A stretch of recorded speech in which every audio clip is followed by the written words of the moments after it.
There's some lavish business going on down in the basement of Lockdoor House.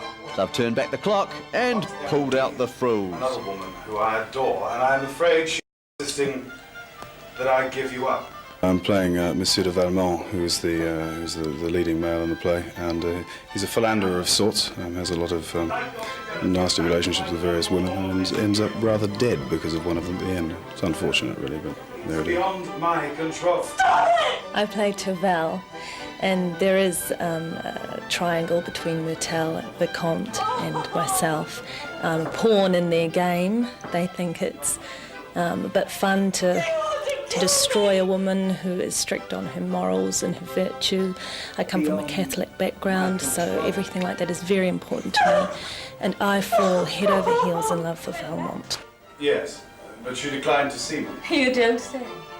It's Dangerous Liaisons by Christopher Hampton, and it made a very dramatic film, and I think it makes an equally dramatic Because when play. one woman strikes at the heart of another, she seldom misses.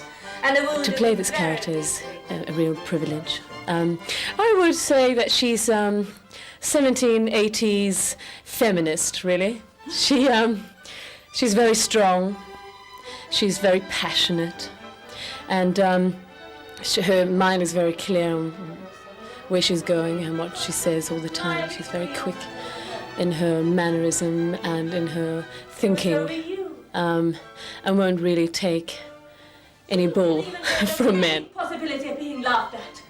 And this has proved something I've always suspected. It's about liaisons and their consequences and the sort of dramatic scenes that ensue because of all these dangerous liaisons. It's about a man and a woman who have played these diabolical games for years, and finally the man falls in love, and although he doesn't recognise it because he's so used to playing love as a kind of a game, so that when he does, it's his tragedy not to understand what it is that's happening, and it's her tragedy, Matui's tragedy, not to understand that she really loved him all along and that she left the game too late, really.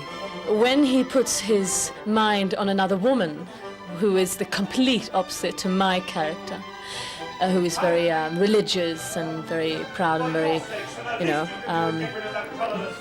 very virgin-like character, she gets very jealous. And so, in other words, she manipulates him enough to, in the end, destroy him through letters, through blackmail, because she wants a revenge. You can see the decadence there, and you can understand why the poorer people in France rose up and got rid of all these aristocrats with their aimless, idle ways. They had nothing else to do, so they spent their time, or misspent their time, very happily. Well, my downfall in the end is that I fall in love with one woman, fail to recognise this, and end up throwing her off for another woman who conspires to have me killed in the end.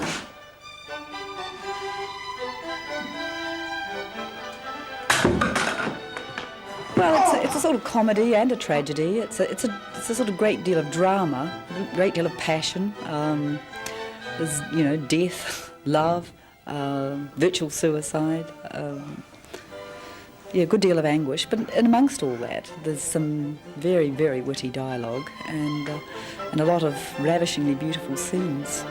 Dangerous Liaisons is a drama full with emotions that trigger us off behind stage and on stage. They're very real.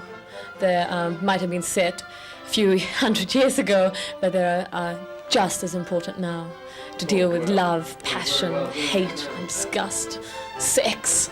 It is full of everything. You couldn't get a better soap opera if you looked for it. Madame de Tourvel was the only woman he truly loved. That's